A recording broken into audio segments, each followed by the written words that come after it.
Hi, Mommy! So, gusto mo rin bang dumami ang supply ng breast milk mo? So, sa akin kasi as of now, 3 months na akong nagpapa-dede or nagpa-pump. So, ang sikreto dyan, una is, syempre kailangan kumain ng malunggay. So, yun talaga. Malunggay kahit na 2 times a week.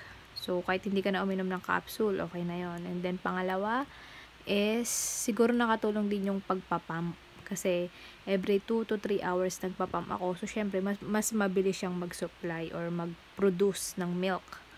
So, number 3 naman is more on water. So, ayun na nga. So, ayan siya. Kaya, ang dami. Nakaka 6 ounce talaga ako.